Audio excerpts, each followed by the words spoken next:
ये मर्जर नहीं है, ये अलायंस है। जम्मू कश्मीर अपनी पार्टी के साथ इतनी बेरुखी क्यों? पुराने साथी हैं सब आपके। क्या आपको लगता है कि इतनी बड़ी सियासी ताकत आज जम्मू कश्मीर में मौजूद है जो 370 और 35A के फैसले को वापस करा सके? महबूबा मुफ्ती जो उपाध्यक्ष हैं people's alliance for Gupkar declaration की, उन्होंने कहा तिरंगा नहीं तब तक उठाऊंगी जब तक हल वाला झंडा वापस नहीं मिलेगा। People's alliance for Gupkar declaration के नेता डॉक्टर फारूक अब्दुल्ला ने कल ये कहा कि कांग्रेस हमारे साथ है, कांग्रेस हमारे एजेंडे के साथ है। डॉक्टर फारूक अब्दुल्ला के बयान से पहले स्ट्रेट लाइन ने बात की थी कांग्रेस के प्रदेश अध्यक्ष गुलाम अहमद मीर से। उन्होंने दबे लफ्ज़ों में ये ज़रूर कहा था कि एक आम सहमति जो है people's alliance for Gupkar declaration के साथ डीडीसी चुनावों पर बन सकती है, लेकिन ये नहीं कहा था कि हम people's alliance for Gupkar declaration के साथ हैं। आखिरकार गुलाम अहमद मीर कहना क्या चाहते हैं?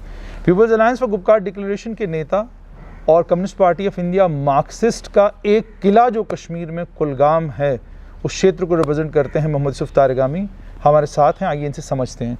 तारगामी साहब जी, एक लंबे अरसे तक आप कुलगाम, जिसे hot bed of Jamaat Islami कहा जाता था, उसे आप रिप्रेजेंट करते रहे उस लेजिस्लेटिव असेंबली के लिए जो अब नहीं है। ठीक। पहले तो सबसे पहले आपसे ये जानना चाहूँगा कि इस नई स्थिति में, ये जो नए हालात हैं, इन नए हालात में मोहम्मद यूसुफ तारगामी अपने आप को कहाँ पाते हैं? कुलगाम की सूरत हाल क्या है? CPIM की पोजीशन इस वक्त कुलगाम के अंदर क्या है? नहीं, और मैं एक सोच की बात कर रहा हूँ, मैं CPIM पार्टी की बात नहीं। हाँ, अगर आप सोच की बात कर लेंगे, अच्छा है कि आपने ये मौका दिया मुझे बात करने का, लेकिन आप कुलगाम तक ही मेरी सोच को क्यों रखते हैं? ऐसा नहीं है। हमारी सोच तंजीमी लिहाज से अभी उतनी बड़ी ताकत नहीं है हम यहाँ जम्मू कश्मीर में, लेकिन जहाँ तक सोच का ताल्लुक़ है, हमारी सोच जिधर देखता हूँ उधर सोच ही मुझे मिलती है अपनी।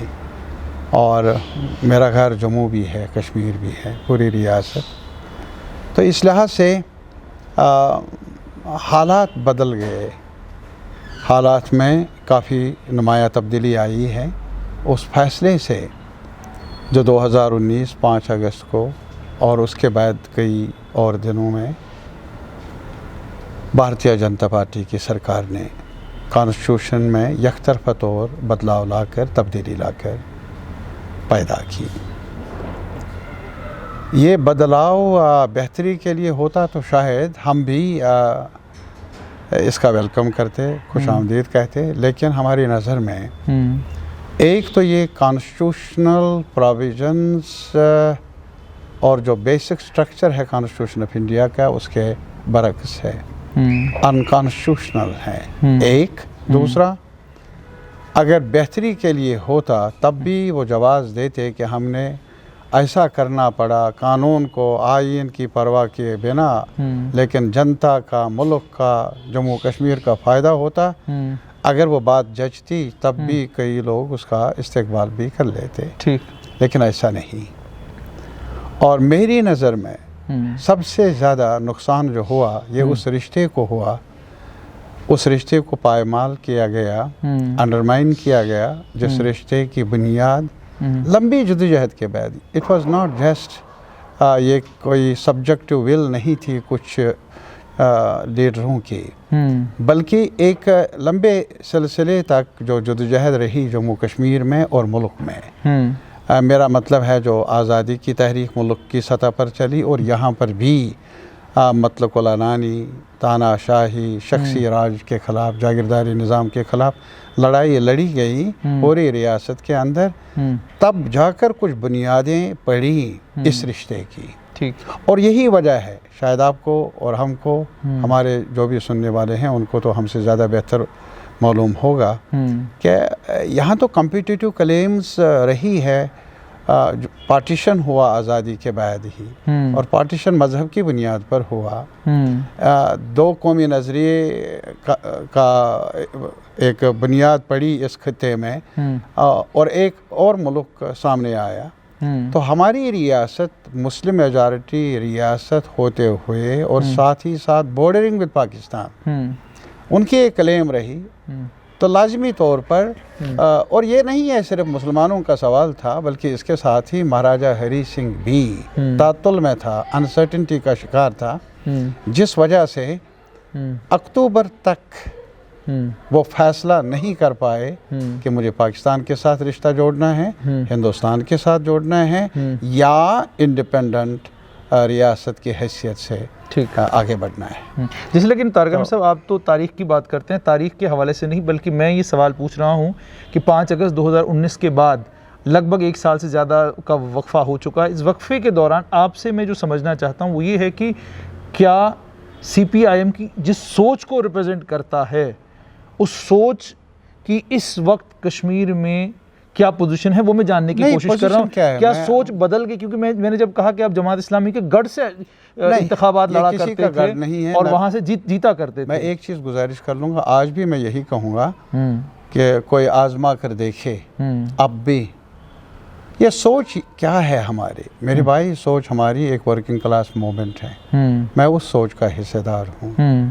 ये सोच महज चुनाव को देखते हुए आप इसको माप नहीं सकते, डिटरमिन नहीं कर सकते। ठीक, हमारी सोच आज भी हमने एक अल्टरनेटिव जो समझा है मुल्क के आजकल के हालात में भी बनी नवा इंसान को जिन मसाइल का सामना है, हम ये समझते हैं कि इसका एक मुतबादल निज़ाम है, जैसे हम सोशलिज़म के, साइंटिफिक सोशलिज़म के नाम से जानते हैं, वो यहाँ भी रेलेवेंट है, कश्मीर में भी रेलेवेंट है, पाकिस्तान में भी रेलेवेंट और हिंदुस्तान में भी रेलेवेंट है। My point of view is ये जो सिस्टम्स काम कर रहे हैं, आपने चूँकि नज़रियाती इसको शक्ल देने की कोशिश की, हमारी लड़ाई सिस्टम्स के साथ है। सरमायादाराना निज़ाम के चौखट के अंदर रह कर हमारे मसाइल हल होंगे नहीं, इसको बदलना है, इसको बदलना है, चाहे सरहदें अलग अलग हों। ये ज़रूरी है पाकिस्तान के लिए भी, ये ज़रूरी है बांग्लादेश के लिए, नेपाल के लिए और इंडिया के लिए भी, जम्मू कश्मीर के लिए भी। तारिक अहमद साहब, people's alliance for Gupkar declaration के ऊपर बात करूँगा। आप अलायंस पार्टनर्स, हालांकि आप नेशनल कॉन्फ्रेंस के भी अलायंस पार्टनर रहे, PDP के भी अलायंस पार्टनर रह चुके हैं तारीख़ में, लेकिन आपसे मैं ये समझना चाहूँगा कि people's alliance for Gupkar declaration ने DDC के इंतखाबात में हिस्सा लेने की बात की है और आप सभी लोग एक साथ होकर इंतखाबात में हिस्सा लेंगे। अब आम लोग ये सवाल पूछते हैं कि आप ही की नेता महबूबा मुफ्ती जो उपाध्यक्ष हैं people's alliance for Gupkar declaration की, उन्होंने कहा तिरंगा नहीं तब तक उठाऊंगी जब तक हल वाला झंडा वापस नहीं मिलेगा। 370-35A को लेकर जब तक कोई बड़ा फैसला नहीं होगा, हम किसी भी सियासी अमल में हिस्सेदार नहीं बनेंगे। अचानक आपने ये फैसला क्यों किया? नहीं, मैं एक चीज़ गुजारिश कर लूँगा कि मैं PDP के साथ मेरा ताल्लुक नहीं है, मेरा ताल्लुक CPIM के साथ है। ठीक है, लेकिन आप people's alliance for Gupkar declaration के हिस्सेदार हैं। प्लीज़ जी, इस फ़र्क को आपने नोट करना होगा और सामियन को बताना होगा। पीपल्स अलायंस है नाम इसका, ये मुख्तलिफ जमातों का, जमातें अलग अलग हैं, उनका नज़रिया अलग अलग है, उनका मकतब फ़िक्र कुछ और है, अलग अलग है, लेकिन एक कॉमन एजेंडे को लेकर हम एक साथ जमा हुए। ठीक, please, we have not merged with each other. ये मर्जर नहीं है, ये अलायंस है। हमने अपनी इनफरादियत को कायम रखा है, हर पार्टी ने। ठीक, अपने व्यूज़ हैं हमारे, लेकिन DDC अगर आप प्लीज़ DDC क्या है? अरे DDC मुझे बताइए कि यहाँ हमारे मुल्क में कई अलायंसेस बने हैं, आज भी एक अलायंस है जिसका नाम है NDA, वो चल रही है। ठीक, और अभी बिहार में भी आप देख लीजिए 2 अलायंस अभी मध्य मुकाबल इलेक्शन, महागठबंधन और ये। तो कहने का ये मतलब है कि अलायंसेस किसी मखसूस सूरत हाल में जो कॉमन एजेंडा होगा उसकी तश्कील के लिए, तामील के लिए, उसके तकमील के लिए एक साथ मिलकर काम करने का इरादा होता है। एजेंडा क्या है? मैं बताऊंगा ना, हमारा एजेंडा है वो जो हमने मुकर्रर किया तब 4 अगस्त 2019, तभी इसका नाम गुपकार है। गुपकार क्यों? क्योंकि फारूक अब्दुल्ला साहब के घर पर मीटिंग हुई पॉलिटिकल पार्टीज़ की। पॉलिटिकल पार्टीज़ की मीटिंग हो गई, मेन स्ट्रीम पॉलिटिकल पार्टीज़ की, इसलिए क्योंकि चर्चा था, अफवाहें थी ज़ोरों पर कि 370 35A ख़त्म होने वाला है। ठीक, ये यकीन के साथ कुछ कहा नहीं जा सकता था, क्योंकि हम में से किसी भी पॉलिटिकल पार्टी को एतमाद में नहीं लिया गया। मशवरा मुशावरत शायद जम्मू के, कश्मीर के, लद्दाख के किसी भी पॉलिटिकल पार्टी को, लीडरों को एतमाद में नहीं लिया गया था, मैं वसूख से कहना चाहूँगा। और इसी वजह से हमने वहाँ अपना ये मौक़िफ़ दोहराया कि 370 की हिफाजत, 35A की हिफाजत, जो मखसूस पोजीशन हमें मिली है आईन हिंद में, उसकी हिफाजत के लिए हमने अपना कंसर्न एक्सप्रेस किया कि इसके साथ दखल अंदाजी न हो। स्टेटमेंट वो पढ़ लीजिए आप। ठीक ठीक, बिल्कुल। और अभी आपने कांग्रेस की भी बात की, कांग्रेस सिग्नेटरी है उसमें, उनका group of leaders, they were present in that meeting, लेकिन प्रदेश अध्यक्ष नहीं नो थे। Please no, they were there on 4 August 2019 वो वहाँ थे। मीर साहब खुद थे, ताज महिदीन साहब थे, वो वहाँ थे, सीनियर लीडर्स हैं ये। ठीक, और जो भी मौजूद थे कश्मीर में, श्रीनगर में, चूंकि आनन फानन मीटिंग बुलाई गई, इस वजह से और साथियों को जो बुलाना था लद्दाख से, जम्मू से वगैरह, शायद वो पॉसिबल नहीं हो सका। इस वजह से जो भी लीडर मौजूद थे वहाँ वो जमा हो गए हर जमात के साथ। ठीक, इसमें कांग्रेस भी, PDP, नेशनल कॉन्फ्रेंस और बाकी तहरीकें भी शामिल हैं। तो ये फैसला हुआ कि हम प्राइम मिनिस्टर ऑफ इंडिया से मिलेंगे। किस लिए मिलेंगे ये भी उसमें जिक्र है, in defence of the constitutional positions in the form of Article 370 35A। और ये गुजारिश हम कर लेंगे उनसे कि दखल अंदाजी न हो इसमें, जम्मू कश्मीर को नुकसान होगा, मुल्क के सालमियत को ज़ख्म पहुँचेगा। जैसे आपने कहा कि मुल्क की सालमियत को ज़ख्म पहुँचेगा, people's alliance for Gupkar declaration में जो कुछ आप लोगों ने डिक्लेयर किया, तारिक अमीर साहब जानना चाहूँगा, सज्जाद लोन को आपको अपना स्पोक्समैन बनाने की क्या ज़रूरत पड़ी? वाई नॉट, उसमें हर्ज क्या है मुझे बताइए। ये उसको नहीं बनाते, मुझे बनाते, मुझे नहीं बनाते, नेशनल कॉन्फ्रेंस का कोई बनता, मुजफ्फर शाह साहब बनते, कोई कांग्रेस का या PDP का बन। तो क्वेश्चन इज, लोग कहते हैं कि शायद उनकी कुर्बत है बीजेपी के साथ, उस वजह से आपने बनाया है कि ये क्या कर लेते हैं? अगर मुझे बताइए अगर किसी की कुर्बत हो बीजेपी के साथ, 370 के दिफा के हक में वो बात करें, वो अपना मौक़िफ़ दोहराएं और हमारा साथ दे, हम उसको मुबारकबाद देंगे। हमारे लिए बीजेपी के साथ इख्तलाफ की सबसे बड़ी वजह इस अलायंस की वो ये है कि उन्होंने कॉन्स्टिट्यूशनल जो पोजीशन है vis-a-vis Jammu and Kashmir, यकतरफा तौर पर उनको तनसीह किया, उनको ख़त्म किया, और वो हमारी नज़र में कॉन्स्टिट्यूशन के ख़िलाफ़ भी है, और वो हमारी नज़र में एक असाल्ट है उस रिश्ते पर जो रिश्ता बना है एक प्रोसेस में जम्मू कश्मीर और यूनियन ऑफ इंडिया के दरमियान। तारिक अमीर साहब, लड़ाई अब किस चीज़ के लिए है? DDC के इंतखाबात के लिए, क्यों आप जोड़ते हैं? या 370 मैं एक चीज़ और बताऊंगा, आप मेरे भाई, आप सीनियर दोस्त हैं हमारे जर्नलिज्म में और मैं कदर करता हूं, लेकिन ये ज़रूर बताऊंगा कि भाई रोज़मर्रा ज़िंदगी के मसाइल को हमने इल्तिवा में नहीं रखना है। कहाँ इल्तिवा में रख लेंगे? मुझे बताइए, अभी ज़मीन का मसला सामने आ गया तो हमने अपना मौक़िफ़ दोहराया, गलत है, हम इसके ख़िलाफ़ एहतजाज कर लेंगे। अभी इससे पहले उन्होंने डोमिसाइल के कानून में कुछ नयापन लाया यहाँ, तो हमने उसकी मुखालिफत की। तो माई पॉइंट इज़, या प्रॉपर्टी टैक्स लागू करने का फ़ैसला कर लिया, ये सारे फैसले ले लिए, डू यू थिंक कि हम ऐसे बैठेंगे, चुप करके बैठेंगे? नहीं बैठेंगे। ये उन्होंने वादा किया है कि यहाँ डेवलपमेंट होगी, हम तो ये सवाल कर लेंगे उनसे, मरकज़ी सरकार से कर लेंगे, यहाँ के इंतज़ामिया से कर लेंगे, बीजेपी के लीडरशिप से कर लेंगे। कश्मीर में तो आपने क्या किया और क्या नहीं किया दुनिया को भी मालूम है, यहाँ के लोगों को। और जम्मू को जो आप आज तक वरगलाते रहे, वो आज उनको मुख्तलिफ बहानों से अपने साथ रखते चले आए। क्या किया आपने जम्मू के लिए? कितनी एम्प्लॉयमेंट अपॉर्चुनिटीज़ यहाँ जम्मू के लोगों को मिली? कितनी आपने डेवलपमेंट का, मुझे हमें बताइए, नए प्रोजेक्ट्स कौन है जिसको आपने अंडरटेक किया? पुराने प्रोजेक्ट्स जो चल रहे थे, कितने प्रोजेक्ट्स को आपने तकमील दी, पूरा कर दिया? ये कुछ सवालात हैं बिल्कुल जो बार बार हम दोहराएंगे। एक सवाल प्लीज़ मुझे ये बताइए कि पानी का सवाल है, पानी चाहिए, और ये मांगेंगे नहीं, हम खामोश रहेंगे? हम मांगेंगे। अभी यहाँ पैंडेमिक है, इसका तदारुक करने के लिए सरकार को तदाबीर करनी चाहिए, पब्लिक हेल्थ सिस्टम को मजबूत करना चाहिए। ना करे ये, हम एहतजाज कर लेंगे। यानी 370 और 35A का हमारा एजेंडा तो है ही। That's our perspective, that's our immediate concern both. उस पर हम हर फोरम का इस्तेमाल कर लेंगे और हर शक्ल में एहतजाज कर लेंगे कानून और आईन के दायरे के अंदर। लेकिन इसके ये मानी नहीं है जो रोज़मर्रा ज़िंदगी के मसाइल हैं आम लोगों के, हमारे नौजवानों के, हमारे किसानों के, हमारे बाकी मज़दूरों के या हमारे व्यापार के, वो हम कंसर्न छोड़ेंगे नहीं। तो इसीलिए इन्होंने आनन फानन ये कहा कि हम यहाँ चुनाव कर लेंगे। क्या कर लेते हम? आवाम को छोड़ देंगे और इनको जगह ये जो मनमानी कर लेते? बिल्कुल नहीं।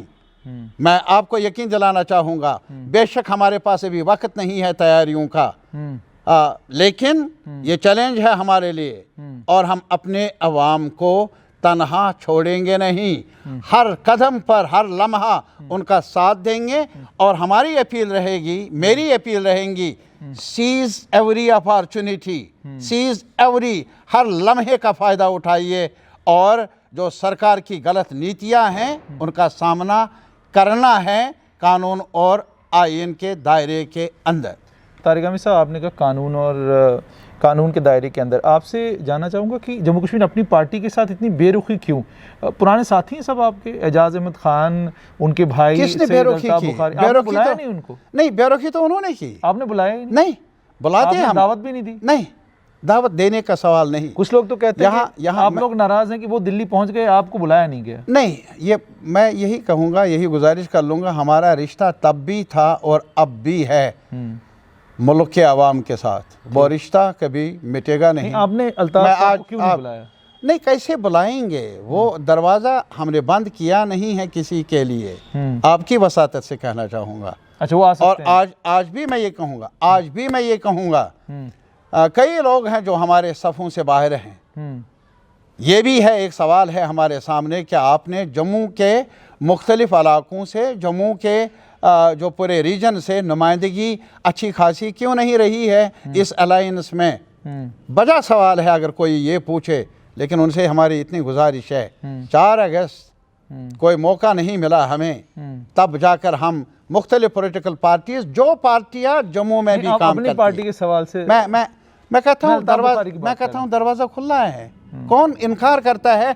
अगर कोई भी इंडिविजुअल, कोई भी पॉलिटिकल पार्टी, सोशल ग्रुप जिनके साथ हमें कई मामलात पर हम अलहदा भी रहे हूँ, वो आना चाहें, इस एजेंडे पर एक साथ मिलकर काम करने का इरादा जाहिर करे, दरवाज़ा खुला है बाबा। ये किसी की मनापली नहीं है। जैसे आपने कहा दरवाज़ा खुला है, आपने people's alliance for Gupkar declaration को जब तश्कील दिया, तश्कील देने के बाद जो शक्ल सामने है, उस शक्ल में वही नज़र आया कि महबूबा मुफ्ती हैं, डॉक्टर फ़ारूक अब्दुल्ला हैं, सज्जाद गनी लोन हैं, मोहम्मद यूसुफ तारेगामी हैं और उसके बाद मुजफ्फर शाह हैं। उसमें कहीं देवेंद्र सिंह राणा नज़र नहीं आए, उसमें डोडा से खालिद नजीब नज़र नहीं आए, एजाज जान नज़र नहीं आए, उसमें बहुत सारी और शख्सियात हैं जिनको आप हिस्सेदार बना सकते थे।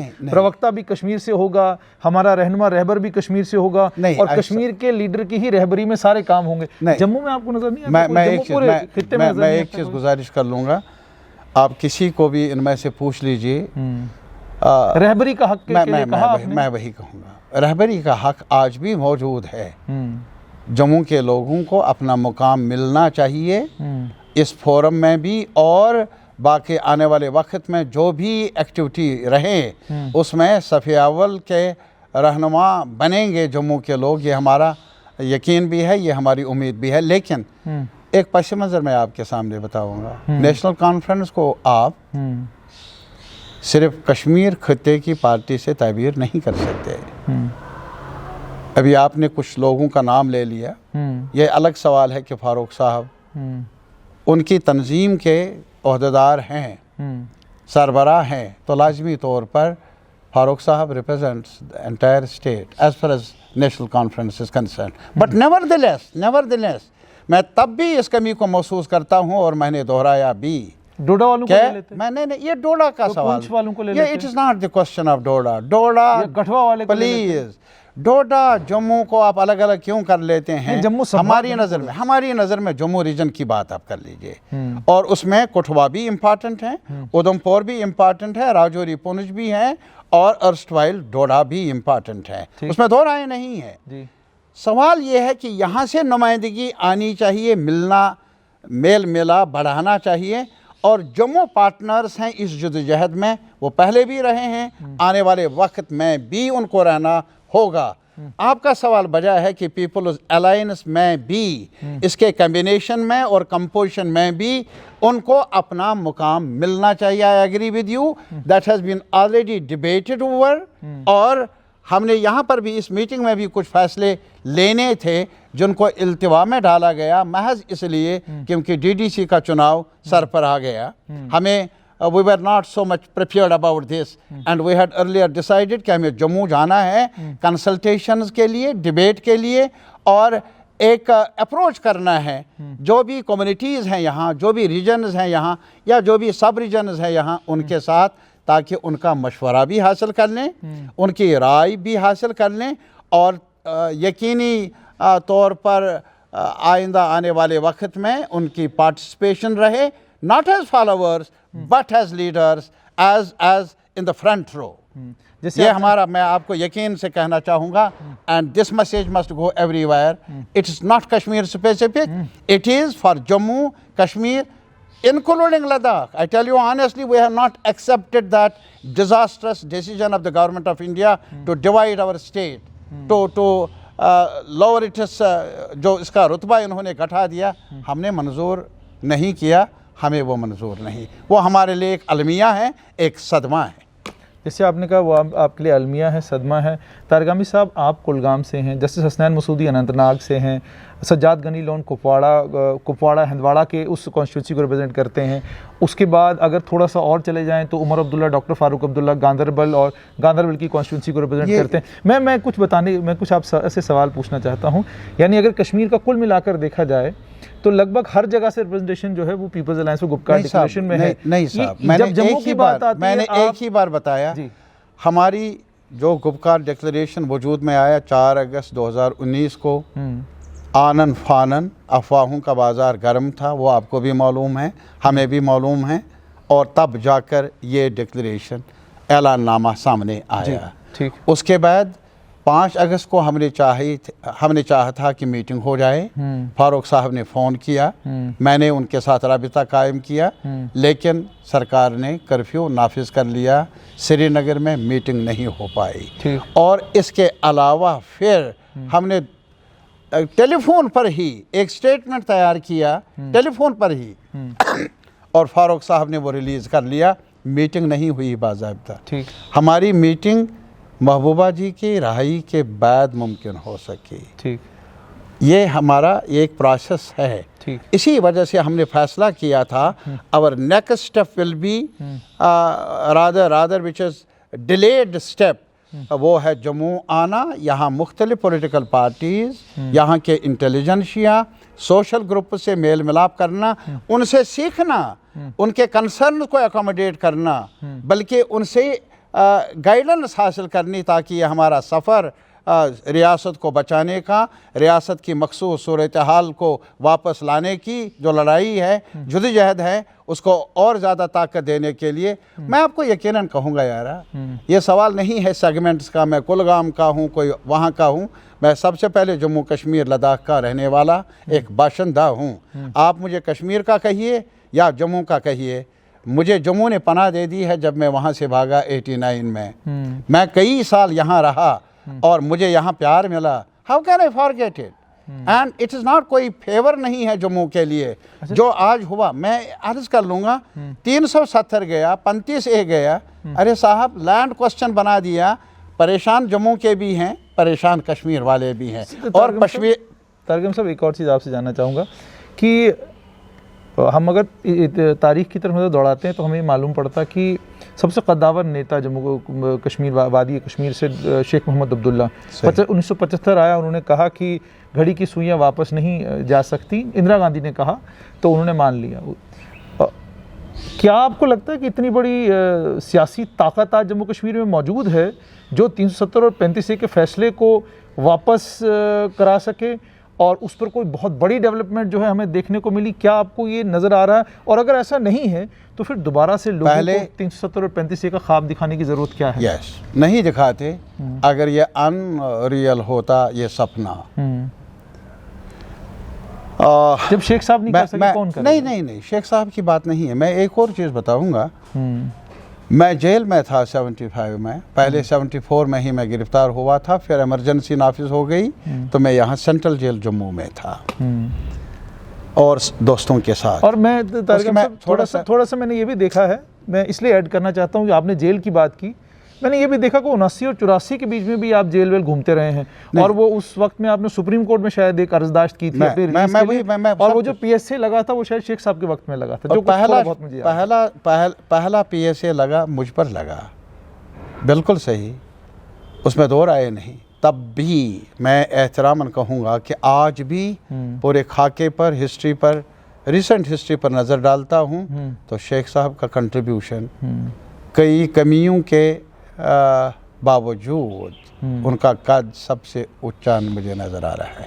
ठीक, तारीखी तनाजुर में देखा जाए तो वो अपनी जगह। कहने का ये मतलब है कि इमरजेंसी में तो फंडामेंटल राइट्स भी सस्पेंड किए गए थे इंदिरा जी ने, वर्चुअली आईन कानून वो तो सस्पेंडेड ही रहा। पर अब कैसे मैं वही कहता हूँ ना यार, वो सुइयां कैसे फिर आगे बढ़ी? वापस जब कुछ नहीं आया। नहीं, वापस आया ना, आईन बहाल हो गया ना, फंडामेंटल राइट्स, इमरजेंसी खत्म हो गई ना। मैं जम्मू कश्मीर, जम्मू कश्मीर क्यों आप मुल्क की बात कर? नहीं, वाई जम्मू कश्मीर, यहीं पर सुइया यहीं पर रुकती क्यों है?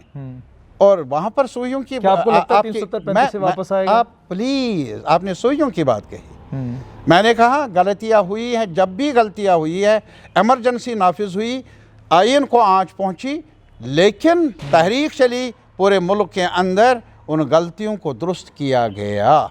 सुइया फिर अपनी जगह पर, गलती से आपके गड़ी में सुई इधर उधर जाए, ठीक नहीं कर लेंगे आप, ठीक करना चाहिए, नहीं तो पीछे रह जाएंगे। सुप्रीम कोर्ट से इसलिए मैं नहीं, आप पहले मुझे एक चीज़, ये किसने कहा हम अलग जदोजहद कर लेंगे जम्मू कश्मीर लद्दाख के लोग? अरे मुल्क की आवाम है यहाँ, हमें इस अदालत पर सबसे भरोसा है, आप सरकार पर नहीं। सरकार ने तो हमारे आईन पर आंच लाई, हमारे जज्बात को ठेस पहुंचाई, हमें पूछे बिना उन्होंने हमें बुनियादी हुकूक से महरूम किया, और फिर आप कहते हैं भरोसा कर लो उन पर। अब 75 में किया था? नहीं, 75 में भी तो आपसे क्या कहते हैं, यहाँ तो वजीर तो तभी तो मैं हुआ करता था। नहीं, वो तो अलग सवाल है मेरे भाई। 75 से पहले वो बातें हुई थी, 75 में आज से नौ दोबारा लाया नहीं गया, वो अलग सवाल है। मैं एक ही चीज़ बताऊंगा आपको थोड़ा सा नरमी से, मुझे यार बता, आंध्र प्रदेश तकसीम हुआ, बिल्कुल, तेलंगाना बना, यूपी भी तकसीम हुआ, बिहार भी तकसीम हुआ, कितने साल डिबेट रहा, डिस्कशन रहा, असेंबली में भी, असेंबली से बाहर भी। कॉन्स्टिट्यूशन का क्लास 3 बता रहा है कि you have to refer it to the people, concern people, and have discussions and have their opinion. यहाँ आपने तकसीम किया एक हिस्टोरिक स्टेट को, आपने नहीं, मैं सरकार की बात कर रहा हूँ, हिस्टोरिक स्टेट को आपने तकसीम कर दिया। किसके साथ बहस की, किससे मशवरा लिया मेरे भाई?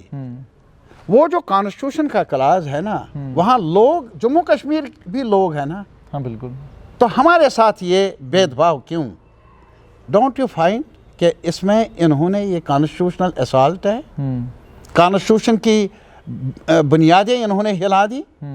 ये सवाल मेरा और आपका ही नहीं है मेरे भाई, और मैं आज भी आपको बताऊंगा, जो आप मेरे ख्याल में आप सुनेंगे कुछ देर। मैंने पहले ये बताया, यूनिकनेस थी यहाँ की सिचुएशन में, तब जाकर एक रिश्ता बना।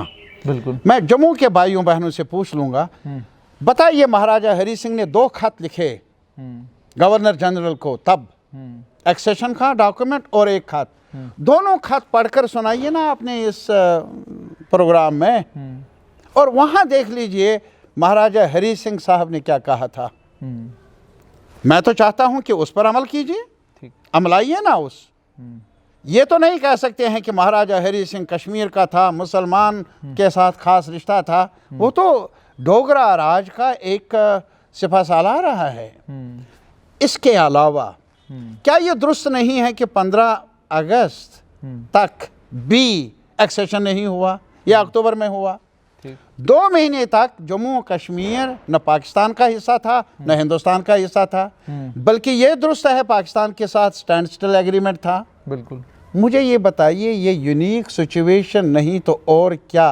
रेडर्स आ गए, तब जाकर एक्सेशन हुआ, और एक्सेशन में भी जो महाराजा हरि सिंह ने भेजा उसमें साफ तौर पर कहा कि जम्मू कश्मीर के लोगों को रेफ़र किया जाए जब यहाँ हालात मामूल पर आ जाए। लेकिन और गवर्नर जनरल ने जो वापसी खत भेजा, यही एश्योरेंस दे दी कि जो ही लॉ एंड ऑर्डर की सिचुएशन में बेहतरी आ जाएगी, जम्मू कश्मीर के लोगों की राय ली जाएगी। ये तो वो डॉक्यूमेंट्स हैं, हिस्टोरिक डॉक्यूमेंट्स। आप तारीख की बात करें, वक्त मेरे बहुत थोड़ा सा है, लेकिन एक बड़ा अहम सवाल है, वो भी आप समझना चाहूँगा। मैंने थोड़ा सा तारीख को खंगाला, मैंने ये देखा कि 79 और 84 की दहाई में तारगामी साहब जब सियासत में कोशिशें जद्दोजहद कर रहे थे, तो सुप्रीम कोर्ट आपको जाना पड़ा था अपने पब्लिक सेफ्टी एक्ट को रिवोक कराने के लिए, जो मेरी थोड़ी इतलात हैं। तो जानना चाहूँगा, एक ऐसी जमात जिस जमात ने आपको सियासत नहीं करने दी कश्मीर में, आज वही जमात आपको कह रही है कि आइए साथ मिलकर जो है जम्मू कश्मीर की 370 और 35 की लड़ाई लड़ते हैं, तो आपको लग रहा है कि वाकई में ये जमात चाहती है कि 370 और 35 से दोनों चीज़ें जम्मू कश्मीर में वापस आएं? मैं सिर्फ करनी पर देखता हूँ, कहनी पर देखता हूँ। सुन लीजिए ना जी, ये इस लंबे सफ़र में कई मौके आए जहाँ एक साथ भी चलना पड़ा, कई दोस्त शामिल हो गए, कई दोस्त रास्ते में ही छूट गए। इस सफ़र को अगर तय करना है तो एक साथ मिलकर ही चलना है। क्या आप समझते हैं कि हमें हर सवाल पर इत्तेफाक ही होगा? वो नहीं है, तभी अलग अलग जमातें हैं हम। हमारी तारीख में भी कई चीज़ें हैं जिस पर हमें इत्तेफाक है, कई चीज़ें ऐसी भी हैं जिस पर हमारा इख्तिलाफ राय भी है। यहाँ जम्मू के दोस्तों से भी मेरी गुजारिश है, चाहे किसी भी कम्युनिटी के साथ ताल्लुक़ रखते हैं, ये लोग इसको हिंदू मुसलमान सवाल पेश करते हैं, ये सवाल करते हैं जम्मू वर्सेस कश्मीर, कश्मीर वर्सेस जम्मू। ऐसा सवाल नहीं है मेरे भाई। अलग अलग इख्तिलाफ, उनको शिकवे हो सकते हैं हमसे, शायद जम्मू के लोगों के साथ जम्मू कश्मीर की लीडरशिप ने, सरकारों ने इंसाफ ना किया हूँ, कई गलतियाँ भी की हूँ, तब भी जो आज हमारे सामने चैलेंज है, हमारी वहदत का, हमारे तशख़्ख़ुस का, हमारे राइट्स का, उन पर आँच आई है। तकाज़ा है कि हम कंधे से कंधा मिलाए, अपने मामलात को आइंदा आने वाले वक्त में हल करने की कोशिश करें जी। नाराज़गी भी हो उसको भी दूर करने का मौका ढूंढें, वजह है वो, लेकिन जो आँच आई है हम सब पर, हमारे मुफाद पर, हमारे फ्यूचर पर, उसका तहफ़्फ़ुज़ भी हमने करना होगा एक साथ मिलकर। बिल्कुल। आखिर में तारगामी साहब, ये जानना चाहूँगा कि क्या ये सियासी बेबसी है? क्या ये आपको लग रहा है, क्योंकि बहुत सारे तज्ज़िया निगार हैं कश्मीर से, मैंने देखा कि बहुत सारे जर्नलिस्टों ने, बहुत सारे सहाफ़ियों ने लिखा है कि नेशनल कॉन्फ्रेंस के लिए और बाकी तमाम तंजीमों के लिए भी एक अलमिया हो गया था ये कि अगर हम DDC के इंतखाबात में हिस्सा नहीं लेते तो नए रंग की नई एक लीडरशिप जो है वो उभर कर आएगी, तो कहीं हमारे साथ कमज़ोर न हो। मैं यही आपसे समझना चाहता हूँ कि क्या मुमकिनात में से है कि क्या 370-35 को लेकर कोई चीज़ मुमकिन है? क्या मुमकिन है? मेरा क्या मुमकिन नहीं, मैं एक चीज़ अर्ज़ कर लूँगा। 2 सवाल पूछे। मैं एक अर्ज़ कर लूँगा कि हमारी लड़ाई थी, हमारी जद्दोजहद थी कि जो आईन में आज तक बिला जवाज़ तरामीम की गई, स्पेशल स्टेटस में उसको एरोड किया गया, उसे रेस्टोर किया जाना चाहिए टू इट्स ओरिजिनल शेप। हमारे असम्बली में रेजोल्यूशन भी था ऑटोनॉमी का, जिसे बड़ी अक्सरियत से पास किया गया था, बड़ी अक्सरियत से। लेकिन गवर्नमेंट ऑफ इंडिया ने यकतरफा तौर पर उस सिफारिश को नज़रअंदाज किया, जो मेरी नज़र में अनडेमोक्रेटिक है, जो मेरी नज़र में डिसेंसी का तकाजा नहीं है। लेकिन समहाउ यार, किसने कहा Politics is the science of possibilities. Politics is finally it evolves itself. बनी बनाई चीज़ Politics नहीं is an है। art of possibility. नहीं, मैं वही कहता हूँ कि ये इवॉल्व होती है प्रोसेस में। किसने देखा कल ट्रम्प था, आज नहीं है। आज जो बाइडेन है। और बिहार में अभी कौन था और कल क्या रिज़ल्ट आएगा। हमारे मुल्क में भी काफ़ी गुंजाइश है आगे बढ़ने की। मेरा भरोसा है और मेरा यकीन है कि आईन में और ज़्यादा बेहतर तब्दीलियाँ लाने की ज़रूरत है, जिसमें हमारे मुल्क का भी भला हो, हमारी रियासत का भी भला हो, और उस ज़िम्मन में हम कोशिश करें एक साथ मिलकर। मेरे ख्याल में वो फ़ायदेमंद रहेगा। बहुत बहुत शुक्रिया। तो ये थे CPIM के मोहम्मद यूसुफ तारिगामी। मैं मुतमईन हूँ, अगरचे ख़राब है माहौल, ख़िज़ा के बाद का मौसम बहार होता है। यही कुछ मोहम्मद यूसुफ तारिगामी ने कहा। People's alliance for Gupkar declaration को लेकर भी एक बात साफ की और बार बार एक बात को दोहराते रहे कि जम्मू कश्मीर दोनों खित्तों को मिलकर ये लड़ाई लड़नी है, ताकि वो हुकूक जो जम्मू कश्मीर से लिए गए हैं उन हुकूकों को वापस लाया जाए। और साथ में ये भी कहा कोई भी चीज़ नामुमकिन नहीं, मुमकिनात में से सब कुछ है, मगर अगर लोग एक साथ मिलकर ये लड़ाई लड़ें। लेकिन अब बड़ा सवाल ये है कि क्या people's alliance for Gupkar declaration अपने इस अलायंस को ब्रॉड बेस्ड बनाएगी? क्या हमें जम्मू से कोई रहबर और रहनुमा इस अलायंस में देखने को मिलेगा? और DDC के इंतखाबात में क्या जो मैसेज कन्वे करना चाहता है people's alliance for Gupkar declaration, वो मैसेज कन्वे कर पाएगा?